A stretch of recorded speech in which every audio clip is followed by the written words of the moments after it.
Nanda Namastute Asadu Sadhutadain Atine Chochataraka Dhanam Dhanadikanthayasthura Om. And we have been asked to read from text number 1 and we will be taking a close look at text number 2. Okay? So, Om Namo Bhagavate Vasudevaya. The name of the chapter is First Step in God Realization. That means Sthaviste Bhagavad Rupe Manaso Dharana Uchyate. So, you know Ashtanga Yoga? What are the limbs? Starting with? He is going two steps ahead. Starting with pranayama. Yama, niyama, then asana, pranayama. Pratyahara, dhyana, dharana and samadhi, dharana. So, those who are new, who are not yet very advanced in Krishna consciousness, so for them, how they can, concentrate the mind on the gross form of the Lord, which is the manifestation of this cosmos, which is the Sthavishta Rupa of the Lord. This is the gross manifestation, right? The Vishwarup, right? In this chapter, in this canto, you will see this cosmos have been defined as the gross manifestation of the personality of Godhead. So, in this first chapter, Tatra tu Prathamadhyaye Kirtana Sravanadhibhi, by the process of Sravanam and Kirtanam, how one can fix his consciousness on this form. And particularly, here, very interesting it is said, this Jannama Kirtanam, the Kirtana of the personality of Godhead, which is the result of Dana, Tapa, Yoga, etc. When somebody is engaged in practicing, giving charity, performing some austerity, or they undertake the practice of yoga, the goal of such practices are to come to the platform of performing kirtana, which you are doing. So that means you have already completed giving charity, you have performed all austerity, and you have performed all the yogic processes. Okay? So now let us focus on studying this, the given section. Sri Shuka Uvacha Varyaneshate Prashnaha Krito Lokahitam Nripa Atmavid Sammatah Pumsam Srotavyadisujah Paraha Srotavyadinirajendra Nrinam Santi Sahasrasaha Apashyatam Atmatattvam Griheshu Grihamedhinam Nidraya Hriyate Naktam Vyabayena Chababaya Divacharthya Rajan Kutumba Bharane Nava Deha Patya Kalatradishu आत्मसन्न्येष्वतः असत्स्वपि तेषां प्रमत्तो निधनम् पश्यन् अपि न पश्यति. Go to text number 2. Srotavyadinirajendra Nrinam santi sahasrasa Apashyatam atmatattvam Griheshu grihamedhinam. You can repeat one ladies and one gents. Shrotavyadinirajendra Nrinam Shanti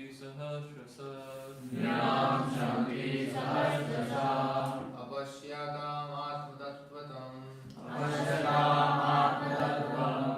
Griheshu Medhinam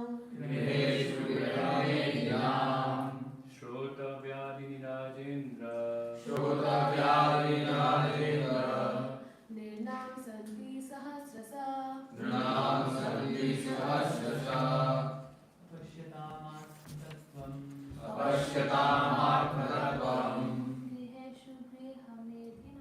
Griheshu Grihamedhinam Shrotavyadinirajendra Nrinam Shanti Sahasrasa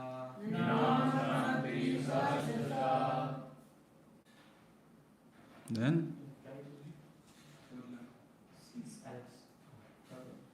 Apashyatam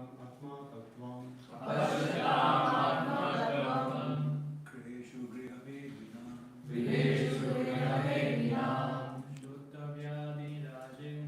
Shrotavyadinirajendra Nrinam Shanti Sahasrasa good, thank you.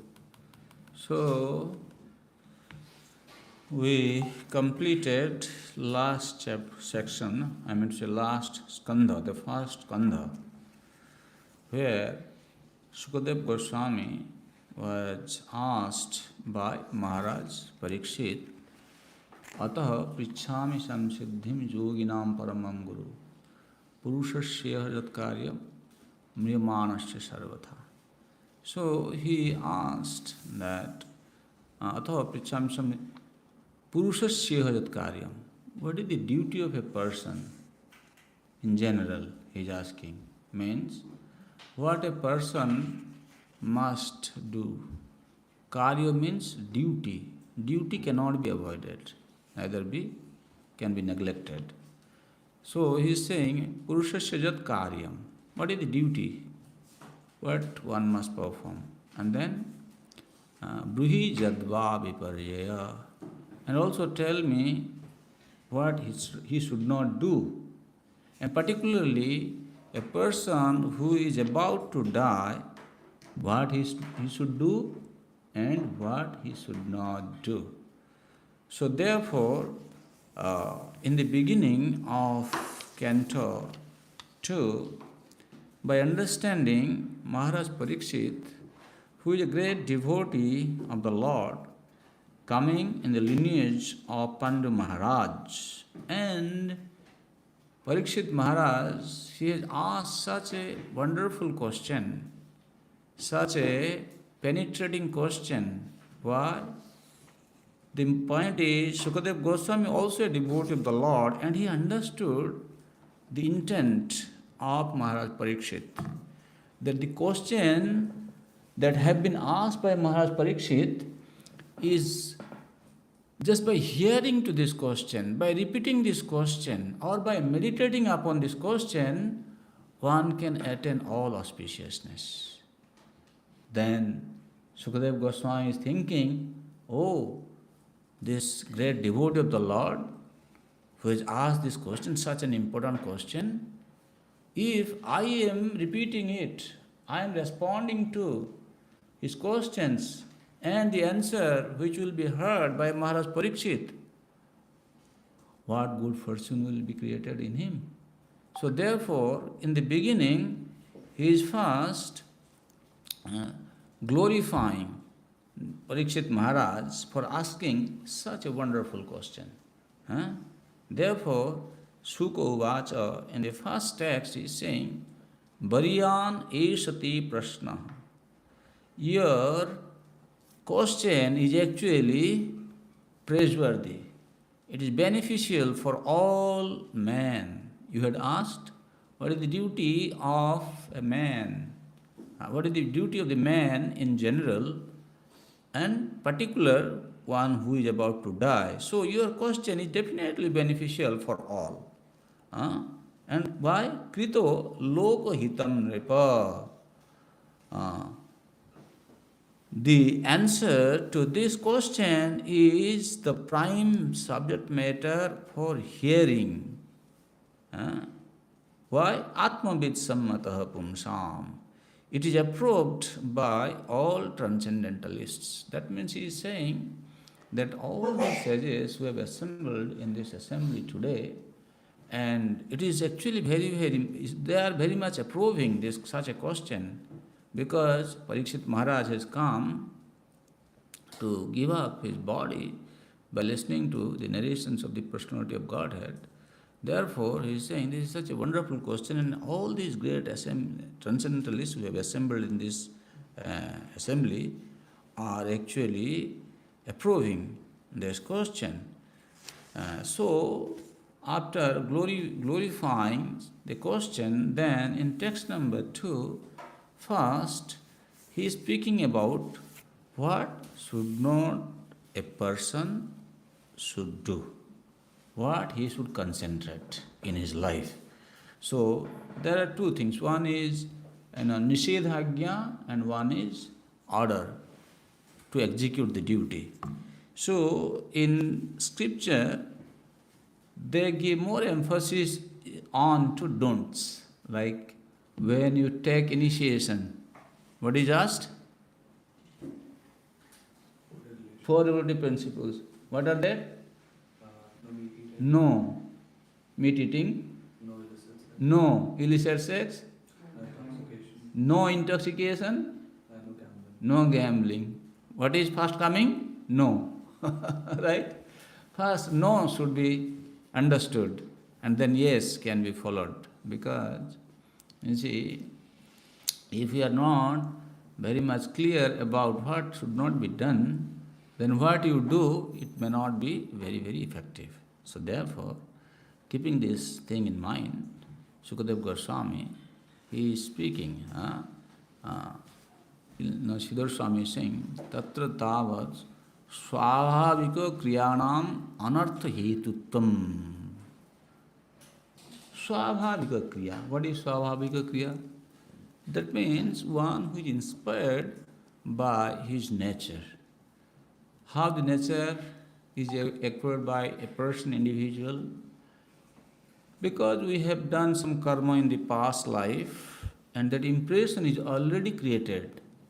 And being inspired by the past impression, in the mood of passion, ignorance or goodness, a person undertakes certain activities, which is called swabhava, swabhavika karma, being inspired by one's own nature. And sometimes the nature is not always in relation to what we have acquired from our past lives. Sometimes the nature can also be adapted by the circumstances. When we associate with some people, we listen to certain things, we see some things, that also provocates some kind of thinking in us. When such kind of provocation is there, it actually kind of, prompting us to act in a particular way. That also becomes a part of our swabhava, nature, you can say. So therefore, it is said that Parikshit Maharaj, when he asked this Purushasya Jat Karyam Riyamanasya Sarvata, what is the duty, what one must undertake, that means he is looking into this part, that swabhaviko kriyanam anartha hetuttam.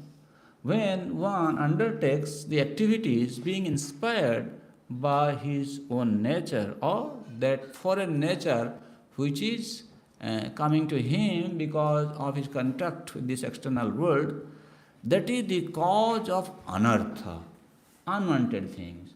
These are the impediments in one's life. Therefore, he is saying that there are many subject matter people are hearing in this world which are not actually the subject matter supposed to be heard. Srotobhya Dini Rajendra. He is saying, oh my dear king, there are people who hear so many subject matters. Rajendra, Nam Santi Sahasrasa, hundreds and thousands of subject matter people are hearing. Apasyatam Atma Tattvam. So in this way, when they are hearing so many unwanted subject matters in this world, that keeps them in the bewildered condition. Therefore, they cannot see. They are blind to the knowledge of the self-realization or knowledge of the ultimate absolute truth, you can say. Okay? Why? Griheshu grihamedinam. The result of their hearing so many subject matter is causing them to become more attached to home and subject matter which is related to the home. Griheshu grihamedinam. So those persons who are materially engrossed, being blind to the knowledge of ultimate truth, have many subject matters for hearing in human society, O Emperor. Purport. In the revealed scriptures, there are two nomenclatures for the householder's life. One is Grahastha and the other is Grihamedhi. The Grahasthas are those who live together with wife and children, but live transcendentally for realizing the ultimate truth. How do they do that? Prabhupada is saying they live in the Grihastha ashram, but they live transcendentally. Live transcendentally for realizing the absolute ultimate truth. Actually, there is a statement in the Veda which speaks about Panchasuna Yajna. Have you heard of this? Panchasuna. Shuna means killing. The 5 places of killing. That means a Grihastha, he is always involved in killing the living entities in 5 different activities they undertake for their survival. What are those? Like every day a Grihastha has to lit fire to cook food, right? When they burn the oven, nowadays you have this gas oven, okay, whatever you have. But on those days, even in India also today, people use wooden oven. And in this country also, you do, even if you are not using wood for cooking, but you use wood for heating, right? Every day you are lighting some fire. Do you know how many insects are being killed? Right? Yes, many insects are being killed when you lit fire. Okay, that is one way. And another way is when nowadays everybody is buying dust masala, right? But in those days, the ladies at home, they used to use one stone slab, and there's one small stone, little stone, they will grind the masala like this. But nowadays, even if we are using these big machines to grind the masala, there also sometimes insects are being grinded. Yes, even if you don't know, they are getting grinded. Okay? In those days, every house they used to husk the rice at home, okay, by using pestle. But nowadays you have got big machines to husk the rice, and there also the insects are being killed. Okay, then you sweep the floor every day, sweeping so many entities are also getting crushed. You say so or not? Yes or not? I was in somebody's house, 1 o'clock in the morning, there is a machine, gur, gur, gur, gur, gur, gur. I said, what happened? They say, oh no, this is Prabhu, this is a robotic machine. The time is set. When everybody is sleeping, she is doing the cleaning. Oh, nice maid you have found. Huh? Nobody has to clean. See, this machine, he doesn't know, even by using machine, he will kill so many insects while sweeping the floor, cleaning the house. So when you are cleaning the house, you are also killing so many entities. Then, when you keep water pot, sometimes you have seen in the water, also some insect they go, and that other entity, they are also getting killed. So these are the 5 places where every day a grihastha is involved in killing the entities. Therefore, Prabhupada says they are transcendentally situated. How? Because when you are engaged in Krishna consciousness, every day you are chanting, every day you are reading Bhagavatam, every day you are doing deity worship, and every day you are only honoring Krishna Prasadam. By this very yajna, you are transcendentally situated. You are not liable to be punished by this Panchasuna, killing the entities in 5 different places. Therefore, Prabhupada is saying, a Krishna conscious grihastha, by connecting with absolute truth, they are transcendental. Okay? The grihamedhi, however, are those who live only for the benefit of the family members, extended and or centralized, and thus are envious of others. This is a very important point. When we give so much emphasis onto our personal comfort, they are centered around the self or one's extended family members, then what happens? They become envious. So that is not a very good thing. The word medhi indicates jealousy or of others. The grihamedhis, being interested in family affairs only, are certainly envious of others. Do you find this? Yes. Because my child, my house, my family, my car, everything is mine.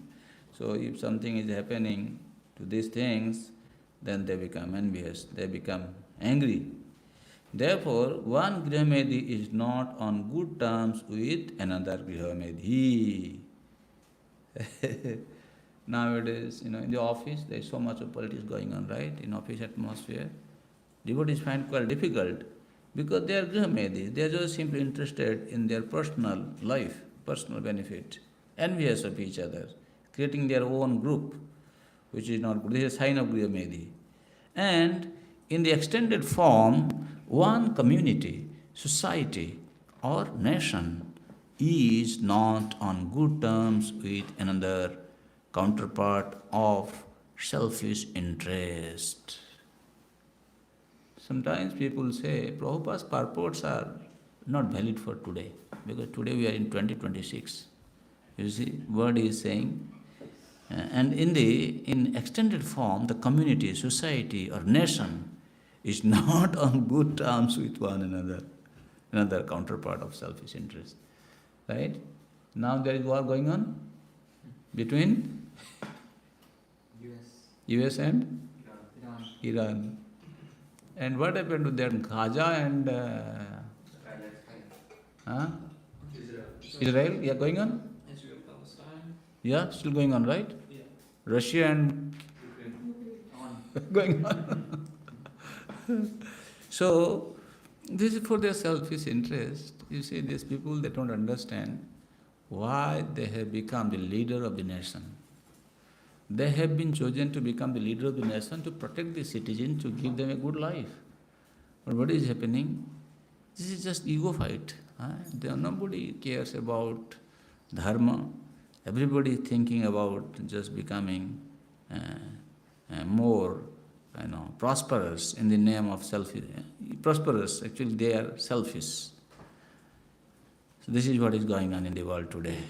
In the age of Kali, all the householders are jealous of one another because they are blind to the knowledge of ultimate truth. They have many subject matters for hearing: political, scientific, social, economic, and so on. But due to a poor fund of knowledge, they set aside the question of the ultimate miseries of life, namely miseries of birth, death, old age, and disease. Factually, the human life is meant for making an ultimate solution to birth, death, old age, and disease, but the Grihamedi is being illusioned by the material nature. Forget everything about self-realization. So Prabhupada is saying, factually, the human life is meant for making an ultimate solution to birth, death, old age, and disease. Who has found this solution?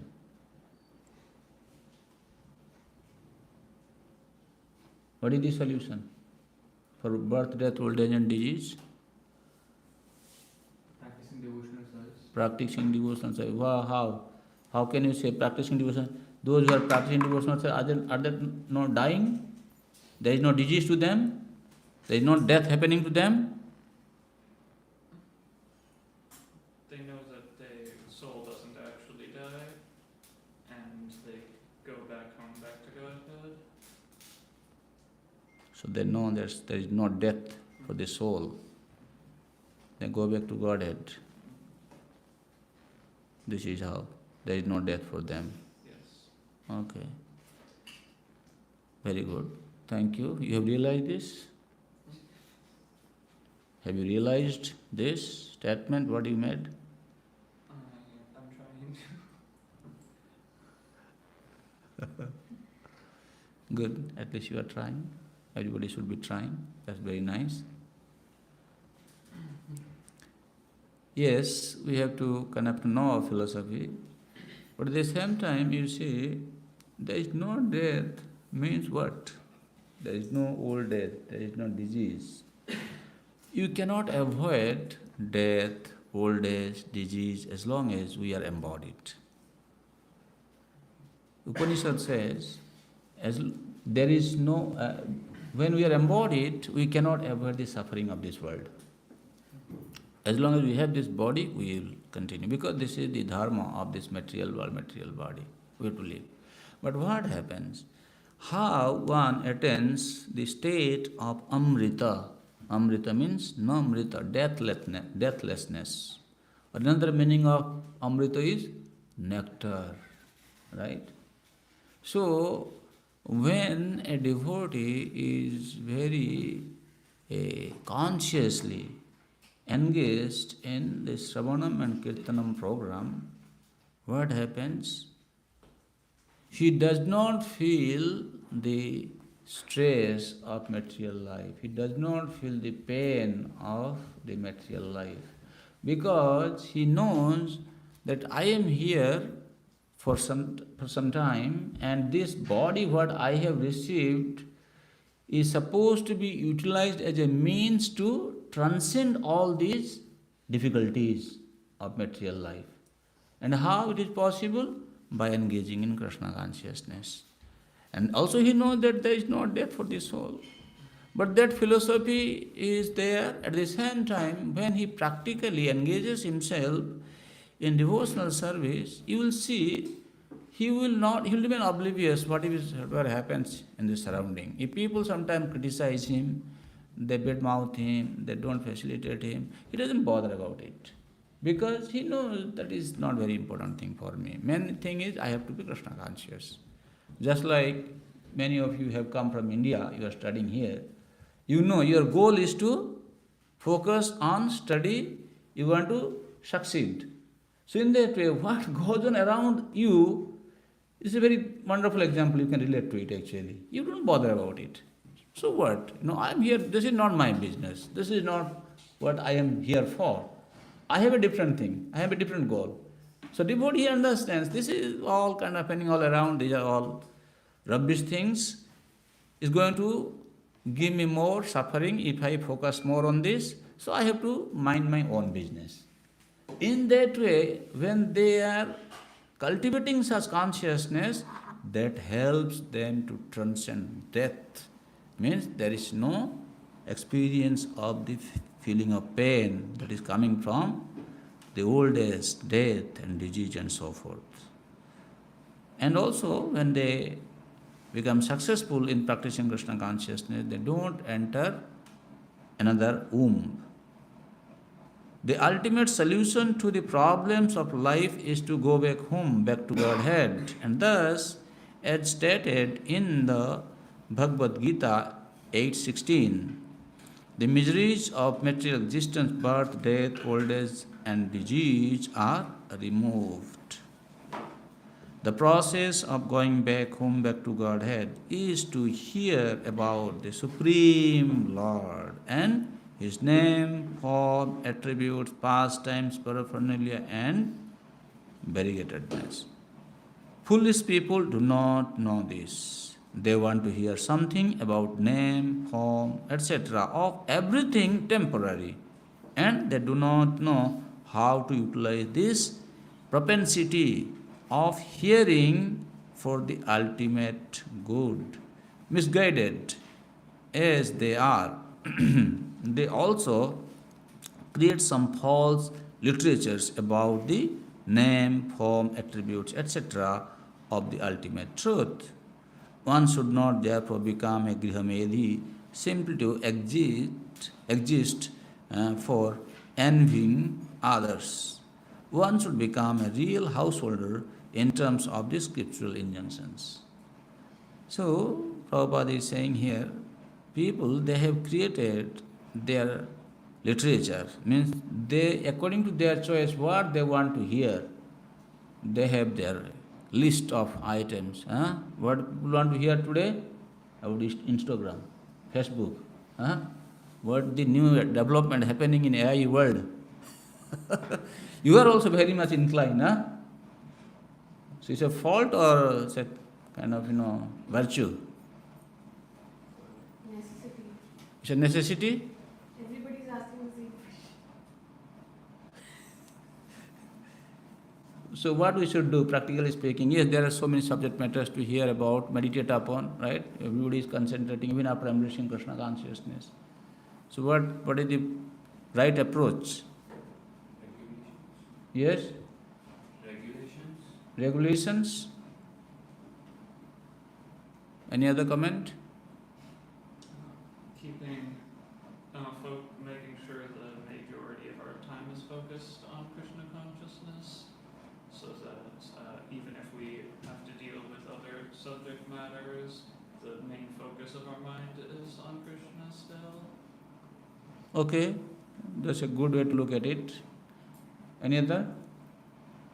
So whatever we are learning, even when it is material, to use it in Krishna's service. Very nice. See, what is happening? Sometimes we give too much emphasis on to these subject matters, which we feel it is necessary.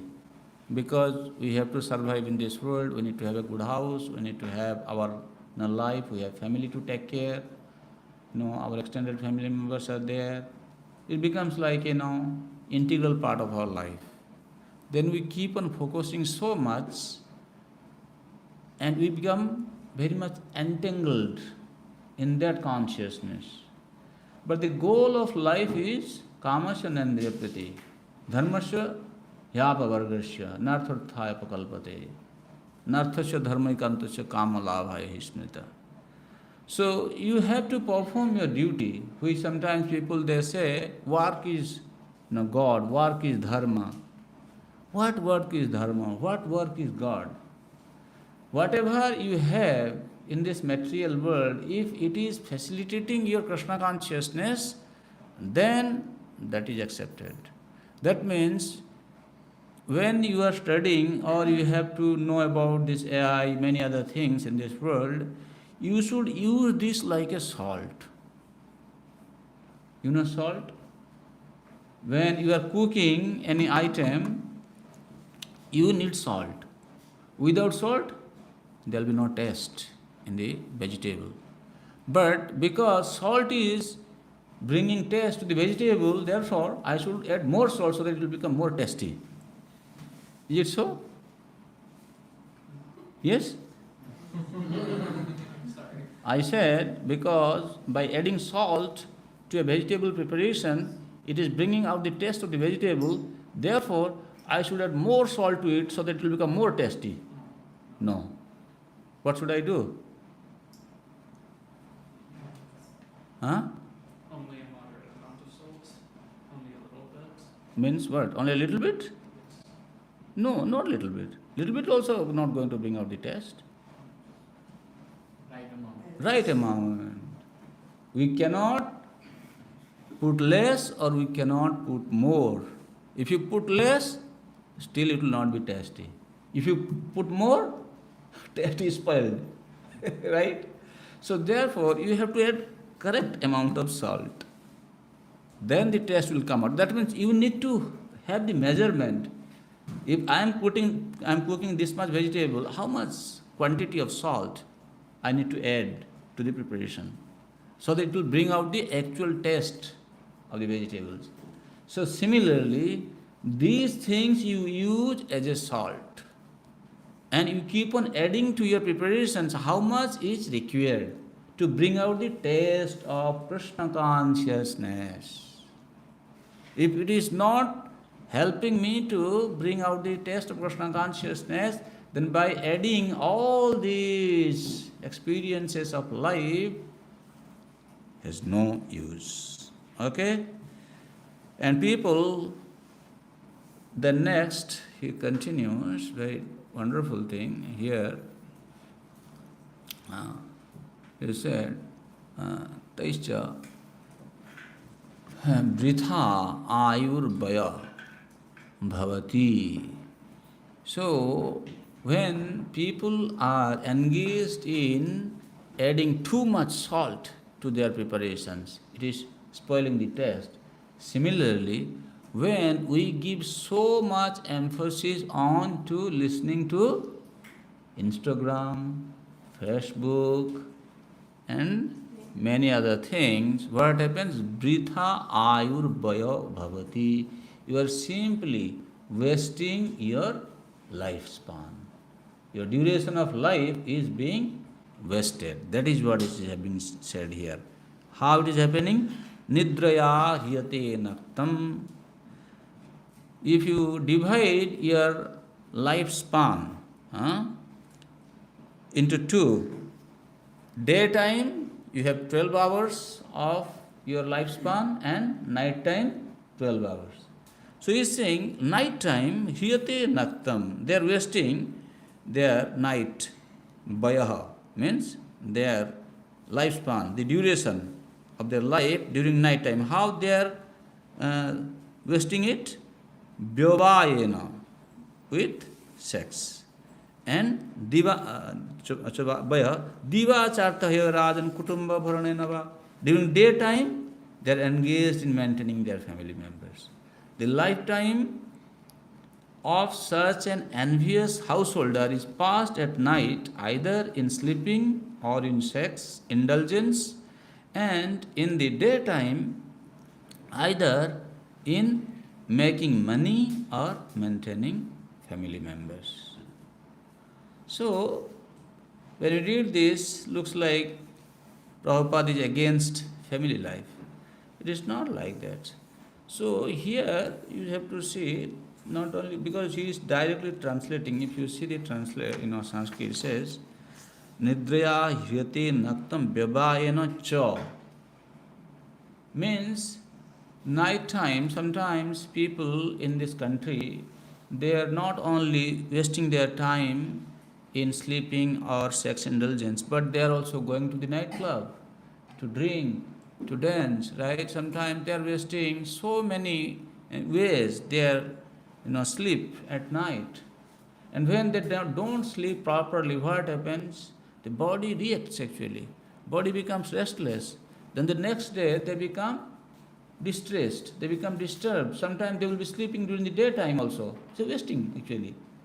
So by saying Vyavayana cha, by the use of this word cha also means other things should be also accepted. Sometimes people watch serial. I don't know, nowadays maybe there is not so much in the serial. But mostly everything has gone to Facebook, YouTube, right? All this. So these things also has to be taken, that not only by sex indulgence, those who are young people, young boys and girls, they don't indulge in sex life. But still they are attracted to all these kind of engagements, Facebook and YouTube. All these things, they are wasting their time. They are wasting their life duration. And divacharte, during daytime also, not only earning money, but they are doing so many other activities. That is how they are wasting their lifespan. So, now a question can be asked that we know that these family members are temporary. They are here for some time, after a few days, few months, few years, they will also die.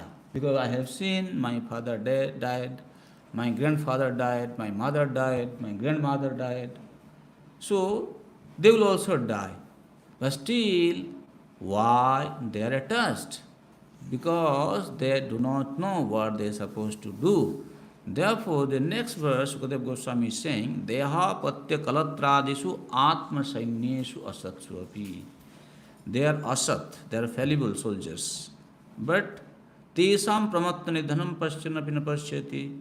Even though he sees these are dying in front of my eyes, but still he does not see this inevitable destruction. So persons devoid of Atma Tattva do not inquire into the problems of life, being too attached to the fallible soldiers like the body, children and wife. They have been defined as fallible soldiers. Although sufficiently experienced, they still do not see their inevitable death. Here, these family members have been defined as fallible soldiers. They die. In other part of Srimad Bhagavatam, they have been described as Sojonakhya Dasyu. You know Dasyu? Robbers? You know robbers? They plunder riches during daytime. Robbers, they come, they rob the bank, midday, right? Everybody is watching. They are there, but nobody can do anything. They are just taking the money from the bank. So this is what is happening. Sojanakya Dasyu, a fallible soldier. You are giving birth to a son, a daughter, and during the daytime only, he is stealing everything from you, and you are saying, yes, everything is good. Right? He is saying, my dear father, I need a motor car. Oh, yes, my dear daughter. Then he is going and taking a loan from the bank, and then keep on working. What do you say? Overwork? Huh? Extra time? Huh? Overtime work. Because I have to, buy a car for my daughter. Yes. Sojanakya Dasyu. Dasyu, when he is stealing the money, taking your possessions, you suffer. But this suffering he is accepting very nicely. Because he is my swajana, she is my daughter, or he is my son. This is what is happening. But they are fallible soldiers. So what should we do? Are we saying that you don't take care of your family member, daughter and son? No. Again, what is necessary, just do that. Don't try to involve yourself too much in these activities so that you lose your time for Krishna consciousness. That means a grahastha family, they should train their children, even family members, from the very beginning of their life in such a way that The life's goal is to use everything to remain Krishna conscious. Therefore, even entering Grihastha ashram nowadays, I don't know how many boys and girls are following this. It is very, very practical. They should make a plan. We are entering Grihastha ashram. Why we are entering Grihastha ashram?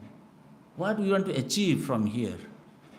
If we are going to suffer by taking wrong decisions, then this life has got no meaning. So now we have to make a plan, we have to agree to a decision by which we will lead our life in such a way that we will be real enjoyer of this world. Actually, devotees of Krishna, they actually enjoy the life. Karmi, they don't know how to enjoy the life.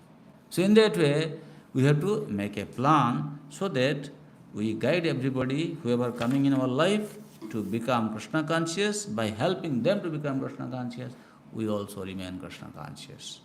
So that is how Bhagavatam is teaching that what we should not do, what we should not hear about, what we should not chant in the beginning first. Then he will say what one should hear about, one should chant, what one should meditate upon.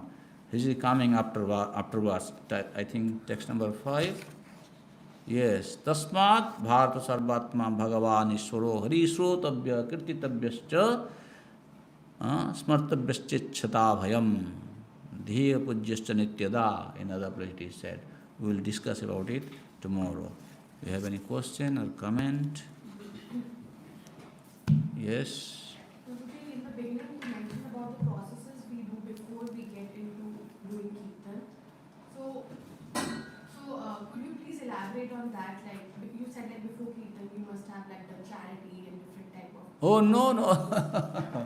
I was saying, since you are already in Krishna consciousness, you are in the process of Shravanam and Kirtanam, therefore it is automatically understood that you have performed all charity work, all austerities, all yoga practices have already been accomplished by you previously.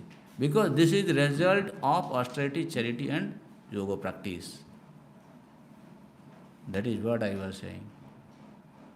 The goal of austerity, charity and yoga is to complete platform of glorifying the Supreme Lord. So already you are engaged means you have already done all those things. Therefore you are not supposed to focus on all those aspects, just simply read Bhagavatam. Glorify Krishna. Just a clarification. So the Panchashuna lectures, so that's a difference between Grihameti and Grihastha. But the Grihastha will, he can also do the same Panchashuna lecture, but because he is offering everything back to Krishna, the karma is removed. Like so he's absolved of sins that he's committed. Yes. And Grihameti, because he's just focusing on his personal life, personal family maintenance, his enjoyment in this world, then he has to suffer.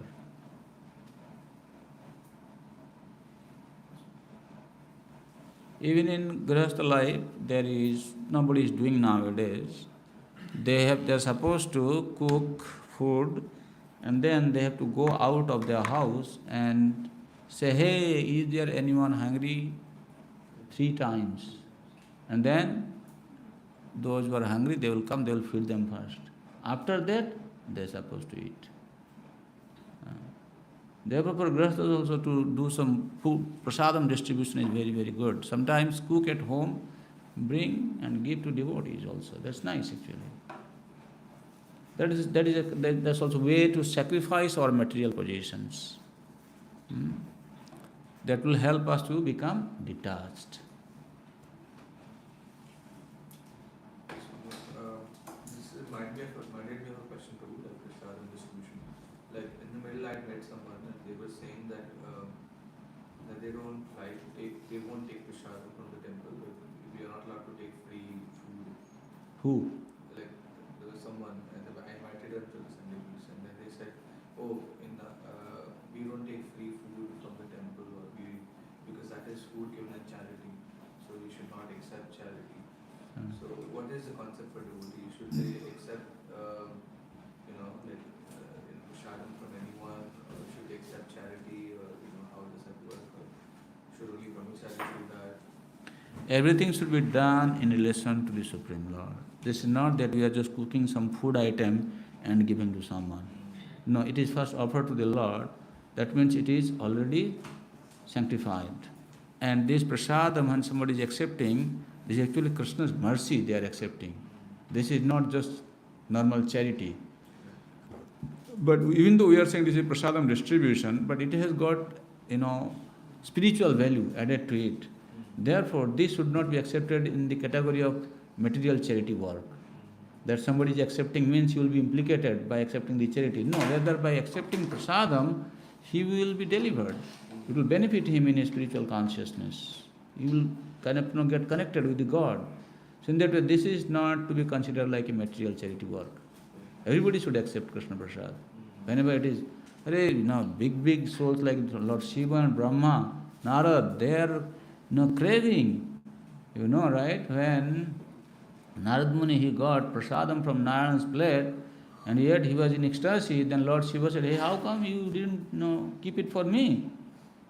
And Lord Shiva, Narad said, well, there was little bit, I got, I immediately, took it. No, you are so selfish. Maybe see there is something sticking to your hand. Yes, there is a little bit sticking. Then he took it. And then Lord Shiva became ecstatic. Parvati started complaining. Hey, what is this? You are so selfish. You are supposed to give me. I am your ardhangini. You didn't give me. Keep for me.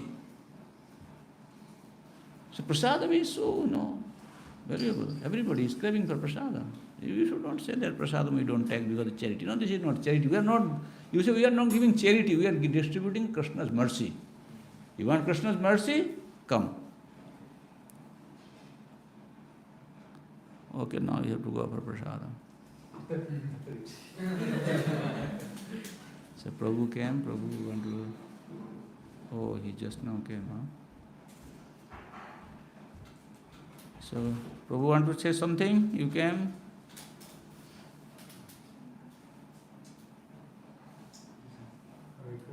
Hare Krishna. Yeah. We are completing now. You came just now. Because we're supposed to finish by 8:30, I believe. Right? Yeah. So, okay. We'll end now. You can go and take prasadam. Hare Krishna, Krishna Krishna, Hare Hare, Hare Ram, Ram.